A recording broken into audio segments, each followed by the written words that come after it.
Hello students, मैं रमेश सिहाग स्वागत करता हूं आपका आज के इस वीडियो में। हम पढ़ रहे थे कक्षा 10 की प्रश्नावली नंबर 14 प्रायिकता।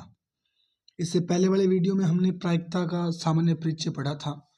प्रायिकता क्या होती है, कैसे प्रायिकता ज्ञात की जाती है, प्रायिकता का सूत्र क्या होता है और क्या पूरक घटनाएं होती है, कौन सी संभावित घटना होती है और कौन सी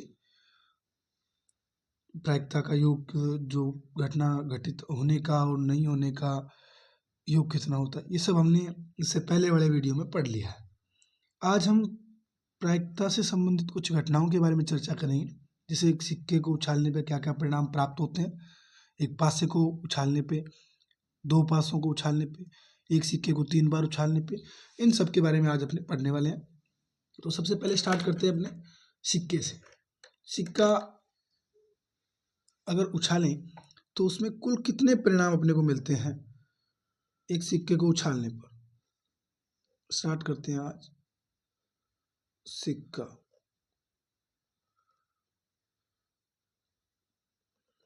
एक सिक्के को उछालने पे कुल कितने परिणाम मिलते हैं अपने को? 2 परिणाम मिलते हैं। कौन कौन से? हेड या टेल। अगर सिक्के को अपने उछालेंगे तो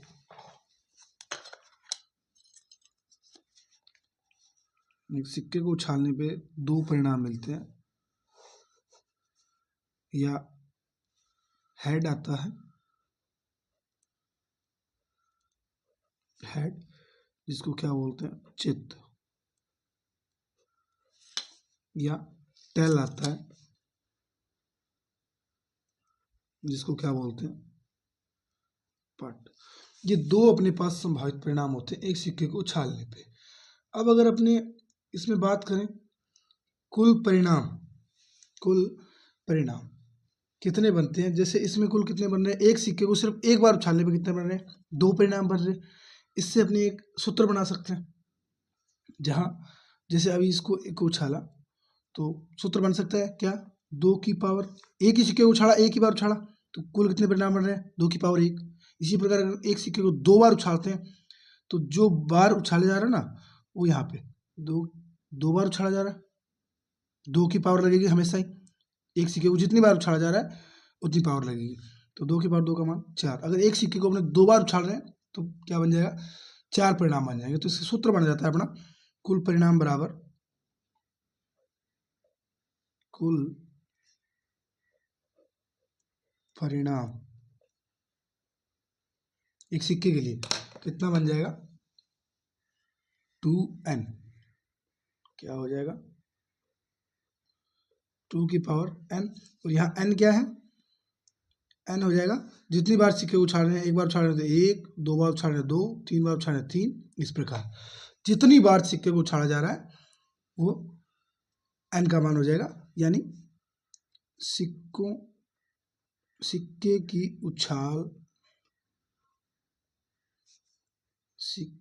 उछालों की संख्या,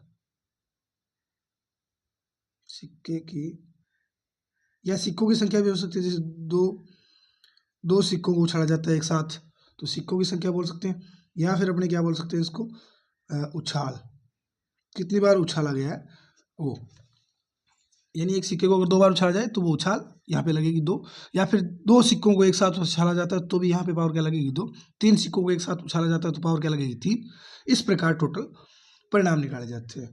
अब एक सिक्के को अगर एक बार आप उछाल रहे हो, एक सिक्के को सिर्फ एक ही बार उछाल रहे हो, जैसे अपना बनता है पहला इसका, एक सिक्के को एक बार उछालना तो क्या क्या परिणाम बनते देखते हैं। एक सिक्के को एक बार उछालना,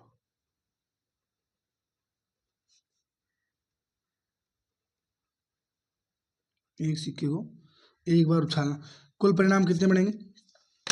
कुल परिणाम फॉर्मूला क्या होता है, कुल परिणाम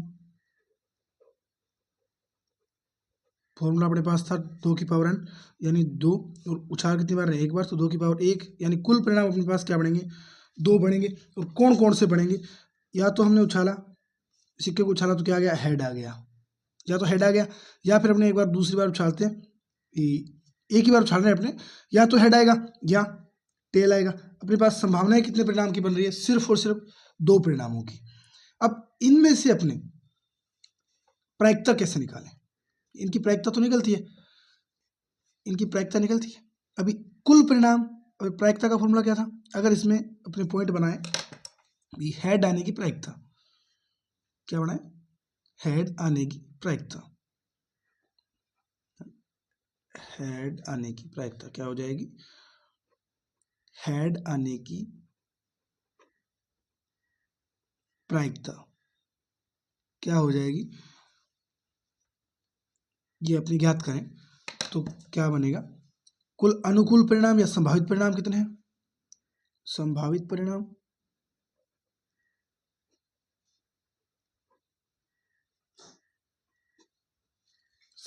कितने हैं इसमें?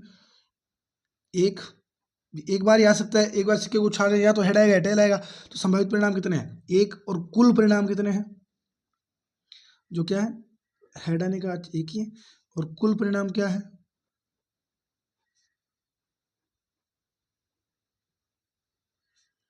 2 है।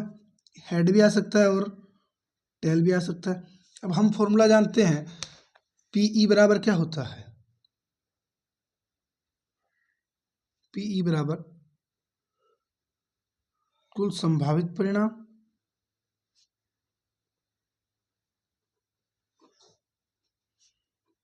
कुल संभावित परिणाम बटे कुल परिणाम।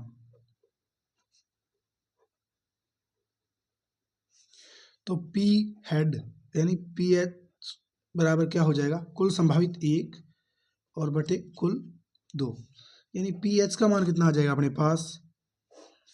हेड आने की प्रायिकता क्या आ जाएगी? 1/2। इसी प्रकार अगर अपने टेल आने की या पट्ट आने की प्रायिकता निकालें, इसको हेड को क्या बोलते हैं? चित्त। और अगर पट्ट आने की निकाले तो पट्ट आने की प्रायिकता निकालें या टेल आने की प्रायिकता निकालें, टेल की, तो इसमें भी संभावित कितने हैं? या अनुकूल या संभावित? अनुकूल परिणाम, दोनों एक ही बात है। अनुकूल परिणाम टेल के भी कितने हैं? 1 है, टेल आए तो। और कुल परिणाम कितने हैं? 2। या हेड आ सकता है या टेल आ सकता है, कुल तो सभी होंगे। तो पी टी क्या हो जाएगा? फॉर्मूला बार बार लिखने की आवश्यकता नहीं है, ऊपर लिख चुके हैं अपने। तो आपको एग्जाम में लिखना है, जितनी बार भी लिखो, जितनी बार प्रश्न करते हो, फॉर्मूला जरूर लिखोगे। संभावित 1/कुल 2, तो इसकी भी टेल आने की प्रायिकता भी क्या है? 1/2। क्या आ रही है प्रायिकता? 1/2। अब अगर इनमें अपने ई बार जो फॉर्मूला था वो ज्ञात करें, तो जैसे अगर मैं कहूँ हेड आने की प्रायिकता क्या थी? 1/2। और हेड ना आने की प्रायिकता भी क्या हो जाएगी? एक में से घटा के देख लो, चाहे वैसे याद कर लो। हेड ना आना मतलब टेल आना, और टेल आने की प्रायिकता क्या है? 1/2। हेड ना आना इसका मतलब टेल आएगा, इसमें कुल परिणाम ही 2 है। हेड ना आने की प्रायिकता है, ये हेड आने की प्रायिकता 1/2, तो ना आने की भी आधी आने की है और आधी ना आने की है, सिंपल बात। इसी प्रकार टेल ना आने की प्रायिकता 1/2 कर भी सकते हो आप। हेड ना आने की यानी पी एच बार क्या हो जाएगा? 1 - 1/2। और एक में से 1/2 घटाओगे तो कितना बचेगा? एक में से आधा घटाओगे, आधा बचेगा। इसी प्रकार पी टी बार क्या हो जाएगा? 1 - 1/2, 1 - 1/2, 1/2। यानी हेड आने की प्रायिकता भी 1/2 और हेड ना आने की प्रायिकता भी 1/2। टेल आने की प्रायिकता भी 1/2 और टेल ना आने की प्रायिकता भी 1/2। यानी एक सिक्के को उछालने पर कैसी घटना बनती है? ये समप्रायिक घटना बनती है। कैसी घटना बनती है? एक सिक्के को उछालने पर, एक सिक्के को उछालने पर समप्रायिक घटना बनती है,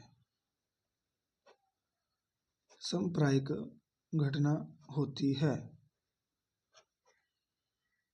अब अपने नेक्स्ट चलते हैं, एक सिक्के को 2 बार उछालना। तो पहले सिक्के वाला कॉन्सेप्ट एकदम क्लियर करते हैं। एक सिक्के को 2 बार उछालना, फिर अपने प्रश्नों की ओर चलेंगे। एक सिक्के को 2 बार उछालना, अपना नया पॉइंट। एक सिक्के को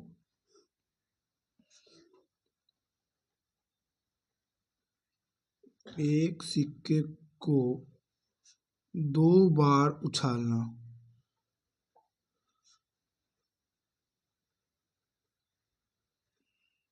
एक सिक्के को 2 बार उछालना या 2 सिक्कों को एक साथ उछालना, ये दोनों सेम ही बात हो जाएगी, इसमें कोई फर्क नहीं पड़ने वाला, दोनों एक ही बात है। कुल परिणाम,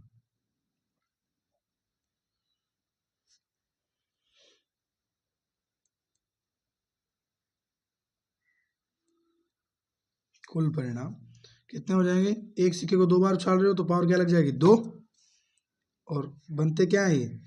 कुल परिणाम 4 बन रहे हैं, जिसमें क्या आ सकता है? पहला हेड आ सकता है, दूसरा भी हेड आ सकता है। पहले में हेड आ सकता है, दूसरे में टेल आ सकता है।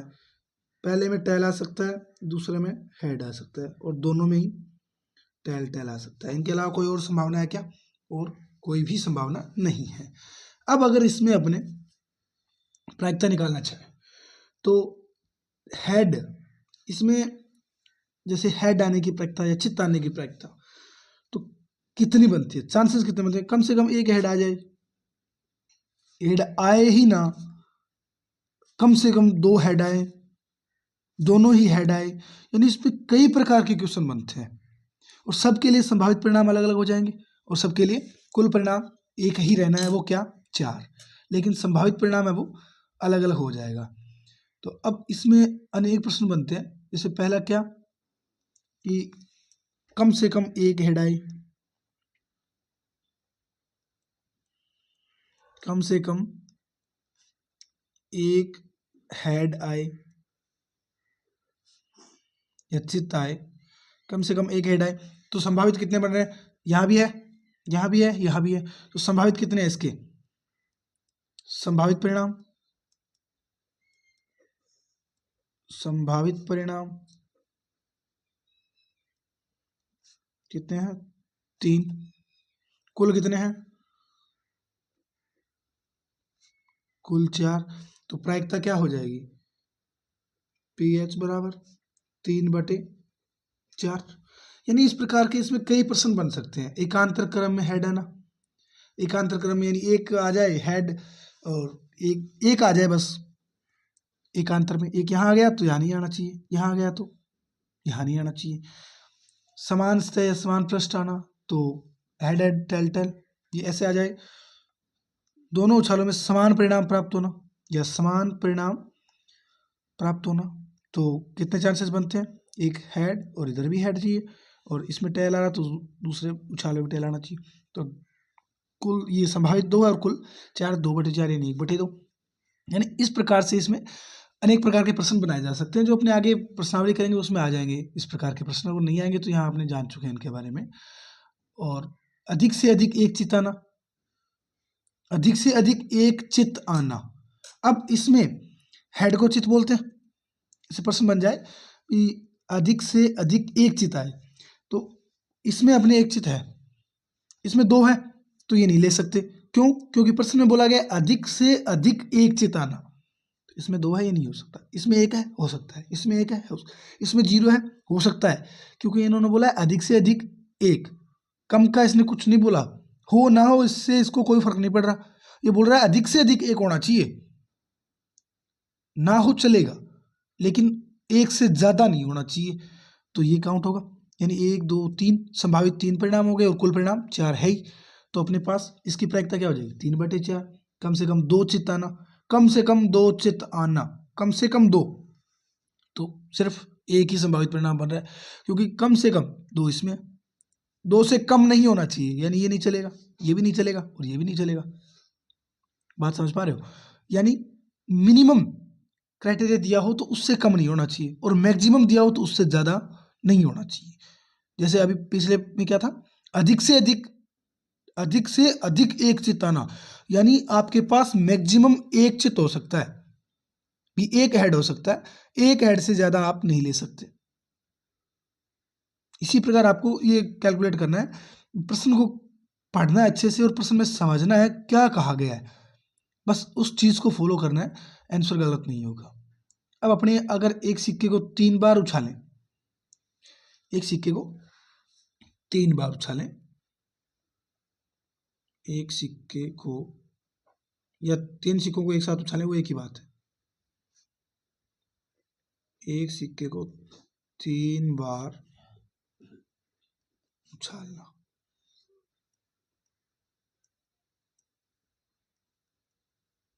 एक सिक्के को 3 बार उछालना, तो इसमें कुल परिणाम कितने बनेंगे?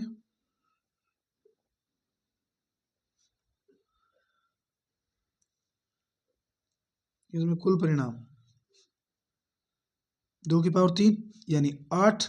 अब 8 कौन कौन से बनेंगे वो बनाते हैं पहले, क्योंकि इसकी आवश्यकता पड़ेगी हमें, इस प्रकार के प्रश्न आएंगे। तो पहले में एक बार एक सिक्के को 3 बार उछाल रहे हैं, तो हो सकता है पहली उछाल में हेड आए, दूसरी उछाल में भी हेड आए और तीसरी उछाल में भी हेड आए। दूसरा, पहली में हेड आ जाए, दूसरी में भी हेड आ जाए, तीसरी में टेल आ जाए। हो सकता है पहली में हेड आ जाए, दूसरी में टेल आ जाए और तीसरी में वापस हेड आ जाए। फिर हो सकता है कि पहली में टेल आ जाए, दूसरी में हेड आ जाए, तीसरी में भी हेड आ जाए। फिर क्या हो सकता है, 4 संभावनाएं बन गई। 5वीं देखिए, हो सकता है इसमें पहली में हेड आए, दूसरी में टेल, तीसरी में टेल। संभावना है अभी पहली में टेल, दूसरी में हेड, तीसरी में टेल आ जाए। और उसके बाद पहली में टेल, दूसरी में भी टेल और तीसरी में हेड आ जाए। और क्या बच गया इसमें, हेड हेड हो गया, हेड हेड टेल हो गया, हेड टेल हेड हो गया, टेल हेड हेड हो गया। हाँ, तीनों टेल बन जाए। कितनी संभावनाएं होगी? 8। 8 से ज्यादा नहीं हो सकती, 8 संभावना ही बनेगी, इसमें कुल परिणाम 8 ही बनेंगे। अब इनमें किस प्रकार से प्रश्न पूछा जा सकता है? अभी चित्त आना, ये चित्त आए, इसमें कितने, जैसे कम से कम एक चित्त होना चाहिए, इसमें कम से कम कितने होने चाहिए? एक। तो एक से कम वाला नहीं चलेगा, बाकी सब तो चलेंगे इसमें। इसमें एक में नहीं है, बाकी सब में कम से कम एक चित्त है। यहाँ भी है, यहाँ भी है, यहाँ भी है, यहाँ भी है, यहाँ भी है, यहाँ भी है, सातों में है। तो कम से कम एक चित्त आने की प्रायिकता क्या हो जाएगी? 7/8। कम से कम 2 चित्त होने चाहिए, तो 1, 2, 3 और 1, 4। 4/8 यानी 1/2 हो जाएगी। इसी प्रकार अगर कम से कम बोल दे आपको कम से कम 1 पट होना चाहिए, तो कम से कम 1 पट किस में है वो सब काउंट कर लो, और उसके बाद बटे कुल परिणाम 8 रहेगा। एकांतर क्रम में चित्त आना, एकांतर क्रम में चित्त आना, ना कि पट। तो एकांतर क्रम में, या फिर ऐसे दे दिया जाए एकांतर क्रम में चित्त पट आना, तब एकांतर क्रम चाहिए अपने को। यहाँ एक छोड़ के एक आ गया, यहाँ नहीं है, यहाँ नहीं है, यहाँ है। कुल परिणाम कितने बन रहे हैं? मात्र 2, मात्र 2 परिणाम बन रहे, तो 2/8 यानी 1/4 हो जाएगा। अभी इसमें ऐसे बोलते तीसरी उछाल में हेड आने की प्रायिकता ज्ञात कीजिए। तो तीसरी उछाल में हेड यहाँ आ रहा है, यहाँ आ रहा है, यहाँ आ रहा है और यहाँ आ रहा है। कुल परिणाम कितने बन रहे? 4। बोलते तीसरी उछाल में टेल आना, तीसरी उछाल में टेल आना, तो यहाँ आ रहा है, उसके बाद यहाँ, यहाँ, यहाँ। यानी इस प्रकार से अनेक प्रकार के प्रश्न बना सकता है एग्जामिनर, और आपको कुछ भी नहीं करना है, सिर्फ जो प्रश्न में बोला है उसको ध्यान से पढ़ना है, और उसके बाद जो संभावनाएं अपने टोटल बनाई भी होती है उसके अकॉर्डिंग काउंट कर लो। जैसा उन्होंने बोला है वैसे काउंट कर लो, संभावित परिणाम निकालो, कुल परिणाम अपने पास होते हैं, उनका भाग दे दो, प्रायिकता आ जाएगी। बाकी कुछ भी नहीं है। अब अपने सिक्कों वाला इससे ज़्यादा लेवल का 10वीं में नहीं आ सकता। अब अपने बात करते हैं एक परिवार में, एक परिवार में बच्चे होने की प्रायिकता किस प्रकार संभावित बन सकती है, और उसके बाद अपने सिर्फ एक पासा रहेगा, उस पासे पे चर्चा कर लेंगे, फिर अपना टॉपिक है वो प्रश्नों की ओर चला जाएगा, फिर अपने प्रश्न करेंगे। अब एक परिवार की बात करें हमने, तो एक परिवार में 2 बच्चे हैं, इस बात की क्या संभावना होगी कि वो लड़का है या वो लड़की है? सबसे बड़ा लड़का है, सबसे बड़ी लड़की है, दोनों लड़के हैं या दोनों लड़कियां हैं, कोई बच्चा लड़का नहीं है, दूसरे स्थान पे लड़की है, कोई बच्चा लड़की नहीं है, या दोनों बच्चे लड़की हैं। तो इसमें कई संभावनाएं बनती है। तो अब अपने इस पे थोड़ी चर्चा कर लेते हैं। परिवार में, एक परिवार में जैसे प्रश्न बना लेते हैं अपने, उसकी मदद से करेंगे। एक परिवार में 2 बच्चे हैं, एक परिवार में मात्रा छोटी आएगी, परिवार में, एक परिवार में 2 बच्चे हैं,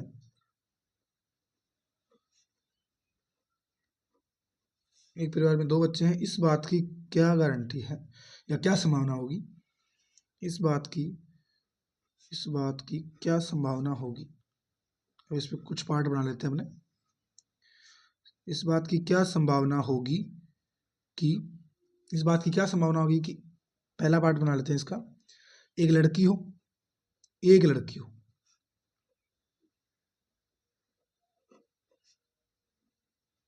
पहला।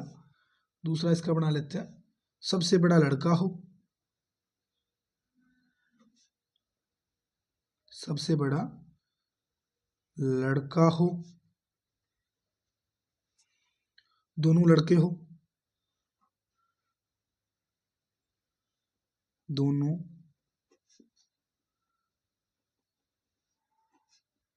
लड़के हो।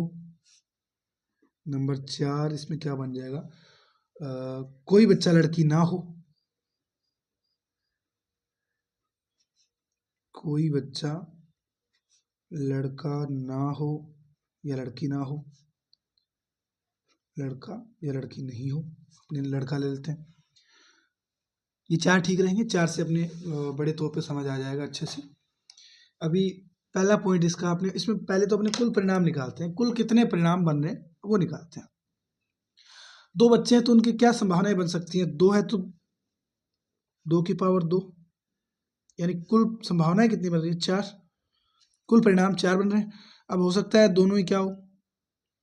लड़के हो सकता है बड़ा लड़का हो, पहला लड़का हो, दूसरी लड़की हो सकता है पहली लड़की हो और दूसरा लड़का हो, और हो सकता है दोनों ही लड़की हो। ये 4 ही परिणाम बन रहे हैं, इनके अलावा कोई परिणाम नहीं बनेगा। अब जो अपने पार्ट थे उनको देखते हैं। जैसे पहला क्या है? एक लड़की हो, एक लड़की हो तो 1 और 1 2, सिर्फ संभावना कितनी बन रही है? 2। तो पहला पार्ट इसका देखते हैं, एक लड़की हो तो संभावित परिणाम कितने हैं या अनुकूल परिणाम? संभावित परिणाम कितने बन रहे हैं? 2 बन रहे हैं। तो प्रायिकता क्या हो जाएगी? पी जी बराबर क्या हो जाएगी? 2 बटे कुल 4, यानी 1/2। अभी दूसरा पॉइंट, सबसे बड़ा लड़का हो, सबसे बड़ा लड़का होने की कहाँ कहाँ प्रायिकता बन रही है? एक तो यहाँ और एक यहाँ, 2 ही चांसेस है। इसमें सबसे बड़ी लड़की है, इसमें भी लड़की है, इसमें लड़का है ही नहीं। तो अपने पास संभावित इसमें भी कितने हैं? दूसरा संभावित परिणाम,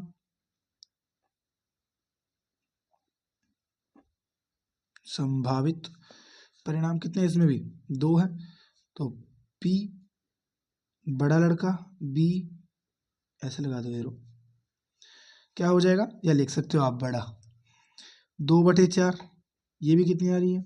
1/2। दोनों लड़के हो, क्या बन रहा है? 1/4 बनेगी, क्योंकि दोनों लड़के, सिर्फ एक ही संभावित परिणाम अपने पास। तीसरे में संभावित परिणाम क्या हो जाएंगे? 1।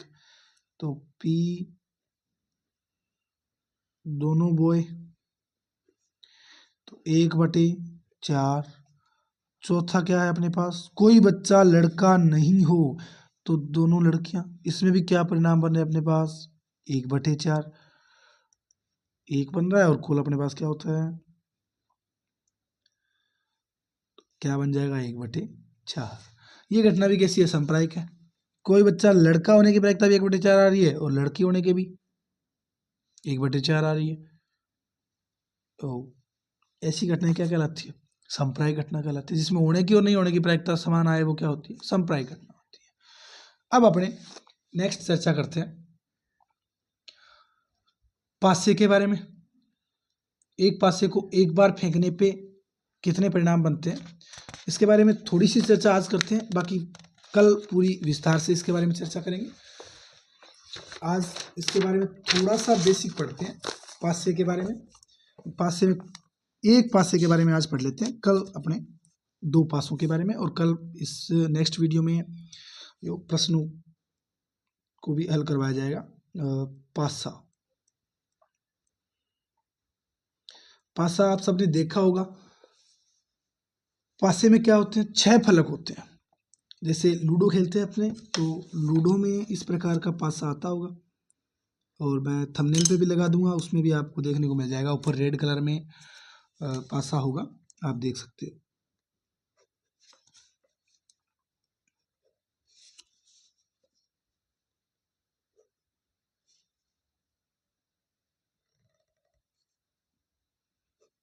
बिना स्केल की मदद से भी लाइन सीधी खींच सकते हैं। ट्राई किया।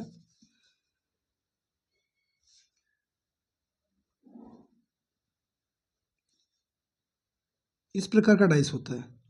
पासे को अंग्रेजी में क्या बोलते हैं, DICE, डाइस। इस पे 6 फलक होते हैं और 6 फलक पे अंक इंगित किए हुए होते हैं। जैसे यहाँ पे अगर 1 है तो इधर 6 हो सकता है, कुछ भी हो सकता है, अंक तो इधर उधर हो सकते हैं। 2 है, इससे पीछे वाले पे जैसे 3 हो गए, इधर 5 हो गए और इधर 4 हो गए। इस प्रकार इस पासे पे अंक इंगित किए हुए होते हैं। तो इसमें अगर एक बार इसको उछालें, अपने सिर्फ एक बार उछाला जाए पासे को, एक बार उछालने पे एक बार के लिए संभावित परिणाम, जो टोटल कितनी संभावनाएं बनती है, कितने परिणाम आ सकते हैं, टोटल कुल परिणाम कितने बनते हैं इसमें।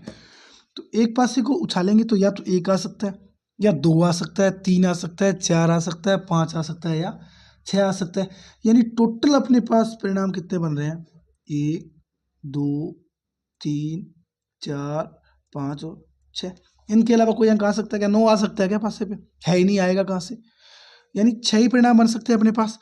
तो इसके लिए फॉर्मूला क्या बना लेते हैं, एक पासे को जितनी बार उछाल रहे हैं वो 6 की पावर में लगा देंगे। जैसे फॉर्मूला क्या बन जाएगा, कुल परिणाम का फॉर्मूला बन जाएगा इसमें 6 की पावर n। जैसे सिक्के में 2 की पावर n बन रहा था, यहाँ पे क्या बन जाएगा, 6 की पावर n। यानी अब एक बार के लिए क्या बन रहा था अपने पास, 6 की पावर 1, जो कितना होता है 6। आगे कितने रहे, 6। अगर 2 बार उछालेंगे तो क्या बन जाएगा, 6 की पावर 2, 6 की पावर 2 बन जाएगा। 3 बार उछालेंगे 6 की पावर 3 बन जाएगा। 4 बार उछालेंगे 6 की पावर 4 बन जाएगा। तो इस प्रकार अपने पास पासे से कुल परिणाम प्राप्त होते हैं, जो अपने इससे नेक्स्ट वीडियो में पढ़ने वाले हैं पूरे विस्तार से, और करने वाले हैं प्रश्नावली 14 के प्रश्न। तो मिलते हैं नेक्स्ट वीडियो में।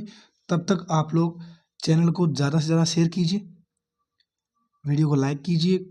जो भी हमारी कोई भी किसी प्रकार की आपकी समस्या हो या हमारी कोई गलती हो, उसके बारे में कमेंट बॉक्स में बताइएगा। मिलते हैं। जय हिंद, जय भारत, धन्यवाद।